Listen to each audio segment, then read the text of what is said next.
Salut, c'est Mathieu du 92.1 Go FM et dans cette série de podcasts qu'on a avec le guide Clarence Rocklin, on interviewe des gens de la communauté d'affaires, des gens de la communauté aussi, et apprendre à mieux les connaître. On connaît souvent leurs services, on connaît leur commerce, mais on ne connaît pas trop les gens en arrière de ces entreprises ou de ces services-là. Et c'est le but de cette série de podcasts-là qu'on enregistre pour le guide Clarence Rocklin. J'ai le plaisir d'accueillir Manon Meloche, Main Street Pizza. Comment ça va? Ça va très bien, merci. Merci. Manon, tu es propriétaire, copropriétaire? Je suis la propriétaire. La propriétaire du Main Street Pizza à Rocklin. Explique-nous un peu ton parcours. Qu'est-ce qui t'a mené, premièrement, à te lancer en affaires? OK. Moi, ça a commencé... ma fille travaillait pour le Main Street Pizza. Et à ce moment-là, après quelques mois qu'elle a travaillé là, la madame qui appartenait à la Main Street Pizza voulait vendre la pizzeria. Donc, ma fille m'a dit, « Maman, il faut acheter la Main Street Pizza. » OK. Donc, à partir de ce moment-là, moi, j'ai travaillé en comptabilité pendant 30 ans. Donc, c'était avoir une entreprise, c'était pas... Mais tu travaillais à ton compte ou à cabinet? Je travaillais dans des entreprises. OK. Donc, tu étais à l'emploi d'une entreprise au niveau de la comptabilité, mais tu n'étais pas à ton compte, tu n'étais pas en affaires. Là. Non, pas à ce moment-là. J'ai toujours travaillé pour des compagnies. OK. Donc là, ta fille te dit ça. Ta réaction est... À ce moment-là, j'avais 50 ans. Donc, je me disais, oh mon Dieu, quel défi.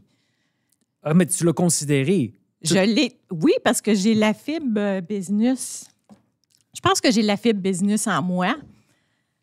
Fait que j'ai dit à ce moment-là, je me suis dit, 50 ans, c'est un peu vieux pour commencer une entreprise. Ouais. Mais j'ai toujours eu le goût de dire oui, travailler à mon compte. Fait que là, l'idée a commencé à mijoter dans ma tête, effectivement. Puis, à un moment donné, en parlant avec des gens et tout ça, j'ai dit oui. J'ai dit, on achète la Main Street Pizza.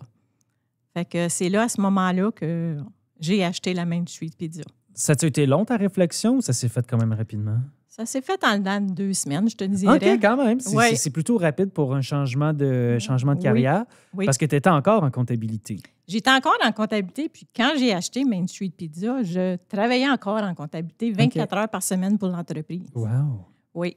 Mais en même temps, tu parles de fibre entrepreneuriale, que tu as toujours eu ça, mais que tu étais une salariée en entreprise, mais en même temps, comptabilité, c'est quand même... Tu travailles quand même dans le cœur d'une business. Oui. Et on s'entend que comptabilité, c'est probablement une des parties les plus importantes du succès d'une entreprise. Exactement. Fait que disons que les chiffres ne me faisaient pas peur. Exactement. Tu arrives en avant d'un état financier. Oui. La personne, elle vend son commerce. Toi, tu arrives, tu es capable de dire ça, c'est trop cher, pas assez cher, j'ai une bonne deal, tout ça. Tu regardes l'état financier. Tu sais, tu comprends. Donc, tu n'étais quand même pas si loin que ça des business. Non. Par la fesse gauche. Exactement. J'avais une longueur d'avance quand même en connaissant la comptabilité, mais je pouvais analyser les chiffres parce que j'ai quand même regardé leur état financier à eux. Mais Puis, qui est la bonne chose à faire. Oui, avant d'acheter. Il y a une différence aussi entre le regarder et le comprendre. Exactement. Dans ton cas, toi, tu le comprenais. Je le comprenais effectivement. Sauf que tes talents de comptabilité, définitivement que ça t'aide pas à faire de la pizza. Non, ça, c'était le petit hic. Que là... C'est le cœur de la business, finalement. C'est ce qu'on sert aux clients. Oui, exactement. Au niveau de la restauration, qui est tout une autre chose que des chiffres. Oui, parce que faire de la pizza, faire des chiffres, c'est pas du tout la même chose. Mais non. Donc, inutile de vous dire que la première semaine en business, ça a été... c'est ma fille qui, disons, qu'il a fallu qu'il nous enligne. À runner le show. Avec quel âge? Elle a 5 ans passés. Elle avait 22 ans. OK. 22 ans. Elle est encore très jeune, mais... Qu'est-ce que ça te faisait de voir ta fille, justement, prendre un peu le contrôle de l'entreprise que tu viens d'acheter. Et jeune, elle était jeune. Oui, très jeune. Ben, ça faisait... As-tu eu le vertige? J'imagine que oui, un peu. Oui, Ouh! mais j'imagine, oui, elle, oui, parce qu'à chaque fois qu'il y avait une question, c'était Mélissa, Mélissa. Son nom, elle l'a entendu beaucoup de fois. Disons, le premier vendredi qu'on a eu la pizzeria, c'était quelque chose. C'était challenging. Fait que, mais avec son expérience, on est venu à bout de... Mais là, quand tu je trouve ça fascinant comme histoire, mais quand Oui. tu es devenue la propriétaire, Oui. tu n'as pas eu d'encadrement plus qu'il faut. Là. Il y a personne qui t'a accompagné, t'a dit ouais, je vois que tu n'as pas beaucoup, tu sais, je vais te donner un peu d'aide, tu sais, une période de transition, quelque chose. Non. Là, toi, Ben, on a eu l'ancienne propriétaire non, en fait, elle n'est pas venue. Elle n'est pas venue. Elle n'est pas venue, donc tu non, t'es fait qu'on s'est arrangé. vraiment lancé, là. Wow. Oui. Oui. Tu as un livre de recettes, puis c'est fini. Là. C'était ça. Arrange-toi. Exactement. Wow. Ben, elle m'avait montré comment faire Non, je comprends. les choses, mais oui, c'était ça. Wow. Oui. Puis juste faire les commandes, tu sais, comment se préparer un vendredi, c'est pas évident là, quand on commence. Mais Et là, tu es le propriétaire de la pizzeria depuis combien de temps maintenant? ça fait 5 ans en octobre. En octobre qui vient de passer. Et ta fille est toujours impliquée. Ma fille est toujours là avec moi. C'est Donc- ma genre de gérante, si on dit. Là. Puis j'ai mon autre fille aussi qui a, elle, un emploi de 40 heures par semaine, OK. puis qui vient nous aider les fins de semaine. Wow. Puis j'ai aussi j'ai 2 sœurs qui viennent m'aider de temps en temps. Puis j'ai 2 neveux aussi qui viennent... Donc, c'est beaucoup. c'est très familial. C'est ça, j'allais dire. Tu as impliqué C'est- beaucoup la famille au Oui. travers de l'entreprise. Oui, c'est très familial. Est-ce que tu sens que ça resserre des liens, que ça réunit plus la famille même que tu l'as jamais été? Oui, c'est sûr que ça réunit une famille, ça. Puis il y a beaucoup de gens qui disent ben c'est difficile de travailler avec la famille. Mais dans mon cas, je peux dire que ça va bien avec la famille. T'aurais-tu vu, parce que tu parlais de fibre entrepreneuriale, Mhm. ça aurait-tu pu être un autre commerce ou... Oui, parce qu'il y a des jours que je pense, parce que la pizzeria, c'est quand même très entrepreneur. Oui. C'est Ben, 7 jours par semaine. Puis étant donné que je fais la comptabilité, les achats, le marketing, tu sais, je laisse ça plus aux enfants, mais c'est beaucoup. Puis la préparation aussi, les pâtes qu'on fait nous-mêmes, c'est sûr qu'on ne peut pas arriver juste au début de chiffre, puis tout est prêt, il faut préparer. Oui, ben c'est l'autre partie de la restauration. C'est Le beaucoup prep, de préparation. Le prep time. Exactement. Viens-t'en, ça va faire 58 pâtes. Là. Exactement. Fait que c'est exactement ça. Fait que j'ai pensé à faire peut-être autre chose à un moment donné, mais je dois dire que la pizzeria, c'est une passion. OK. Puis tant que ça va être une passion pour moi, ben Est-ce que c'est une passion que tu as eue par surprise? oui. Une fois que tu es devenu propriétaire, tu n'étais pas sûr qu'est-ce que va. Puis en le faisant, tu te dis, mon Dieu, finalement, c'est vraiment fait pour moi. Oui, oui. Je l'ai développé. Ça a été une passion. Puis encore, j'adore la clientèle. J'adore nos clients. Ils sont tellement loyaux et fidèles que... Oui. Est-ce que c'est... La restauration, c'est un domaine qui est fascinant en ce sens où autant d'histoires que de restaurateurs, mais aussi différentes dynamiques, tout dépendant du type de restaurant que tu as. Bon, on entend ces derniers temps, c'est plus difficile pour certains restaurants, surtout ceux qui ne sont pas liés à des chaînes. Oui. Évidemment, l'inflation, le coût des aliments, d'après Oui, ça, moi, tu c'est- es au courant oui. que ça a augmenté Oui. pour tout le monde. Oui. Vous aussi, d'ailleurs, Ah oui, c'est- beaucoup. Puis là, oui. tu rajoutes les taxes municipales, les taxes de ci, puis de ça. Exactement. Puis les frais d'électricité, de gaz. Bon, Oui. hein, on peut faire la liste est longue. Oui. Est-ce que, de ton côté à toi, tu as été frappé par ça? L'inflation nous frappe vraiment beaucoup. Parce que qu'est-ce que moi, je dis toujours à mes clients, c'est qu'on ne peut pas augmenter, nous, nos prix à toutes les semaines. On ne peut pas changer. On a un menu, ça reste comme ça pendant au moins 1 an.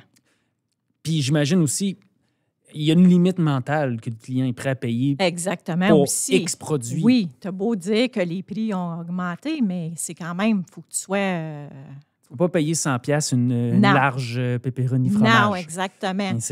Les gens ne reviendront pas. Là. Exactement. Fait que c'est ça. L'inflation, c'est ça qui est plus difficile. Puis juste faire imprimer des menus, c'est très dispendieux. Fait que tu ne peux pas changer tes menus aux 3-4 mois. Fait que quand tu augmentes tes prix, tu augmentes de 1$ ou 2$ de l'item. Mais comme en ce moment, ça fait 1 an qu'on n'a pas augmenté, mais tu sais, c'est sûr que les profits sont moindres parce que l'inflation. Mais on continue quand même. On travaille fort puis on essaye de faire des spéciaux pour attirer les gens, mais sans perdre de l'argent non plus. Ben non, c'est ça. Est-ce que tu sens un ralentissement au niveau de la clientèle? Ça aussi, il y a des semaines que ça dépasse nos attentes. Puis par contre, comme cette semaine, c'est tranquille. OK. C'est juste que c'est difficile à prévoir pour les employés de choisir combien d'employés on prend par jour. Mais oui, c'est difficile à planifier. C'est pas comme dans le COVID. Pendant le COVID, c'était toujours les gens... C'était fou. Oui, c'était fou.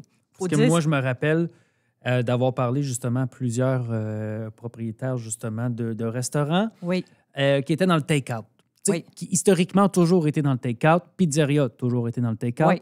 Rôtisserie et restaurant genre de bouffe un peu asiatique, chinoise. Oui. Ça a toujours été pas mal dans le take-out. Oui. Complètement fou. C'était fou. Mais là, c'est juste qu'il faut se réhabituer à une nouvelle routine.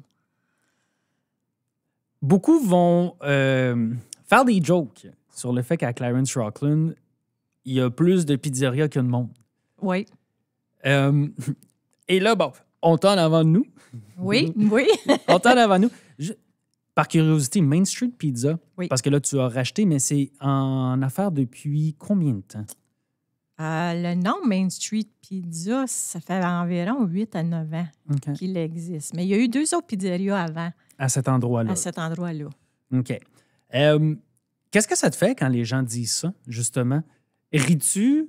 Es-tu vexé? Je sais pas, je suis curieux de savoir. Ouais, ben c'est rendu, je pense que c'est rendu la joke de Rocklin, une pizzeria. Puis là, comme que beaucoup de gens me demandent qu'est-ce que tu en penses que Pizza s'en vient à Rocklin. Oui, par exemple, oui. Ça, c'est un autre exemple parmi tant d'autres. Ben, ça fait juste une plus belle compétition. Je ne suis pas inquiète. On a nos bons clients. Puis, on a souvent des bons commentaires. Fait que, mais dans votre cas, vous, c'est parce que ça vous oblige à toujours vous surpasser puis à rester toujours sa coche. C'est certain. Oui, c'est un bon challenge parce que, on essaie de toujours se surpasser. Mais on a notre petit cachet. Disons que c'est familial, nos recettes sont différentes. Ça fait qu'on est unique. Je trouve ça incroyable.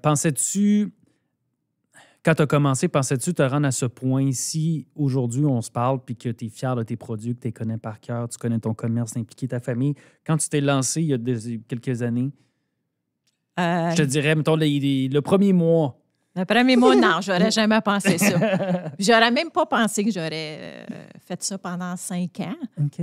Parce que je pensais que c'était temporaire. Je pensais que c'était temporaire avant d'aller à la retraite, mais là, je vois même pas le jour où je vais arrêter en ce moment.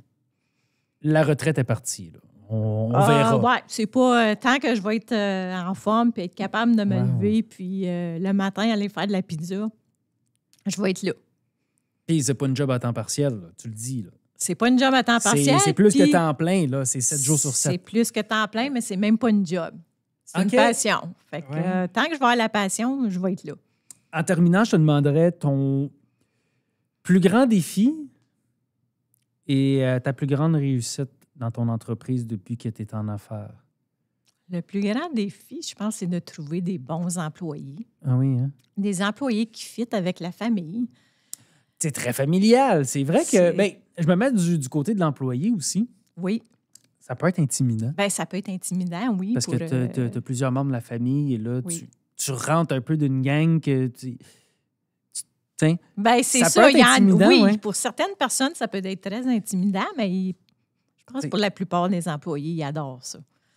Parce qu'on les amène comme à faire partie, ils font partie de la famille. Moi, je les appelle toutes mes enfants. Parce que c'est pas mal des jeunes filles ou c'est des des personnes à la retraite, mais ils font partie de la famille. Wow. Oui. Et est-ce que c'est encore difficile au niveau de la main-d'œuvre? Pour moi, il faut que je dise que là, j'ai une très bonne équipe. J'ai encore une petite fille qui est venue, que j'ai engagée cette semaine, puis ça va être super. Fait que non, je peux. Comme c'est là, non. Je peux pas dire que c'est un défi. Et en terminant, Clarence Rocklin. Oui. Communauté, pourquoi cette communauté-là plus que d'autres? Est-ce que c'est parce que tu as toujours été ici ou il y a quelque chose qui t'a attiré à rester ici puis à bâtir ton...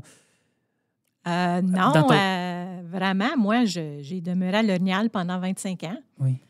Puis, jusqu'à ce temps que mes enfants finissent l'école, je voulais demeurer à L'Orignal pour qu'ils finissent leur secondaire à L'Orignal, mais ensuite, je voulais m'en venir à Rocklin.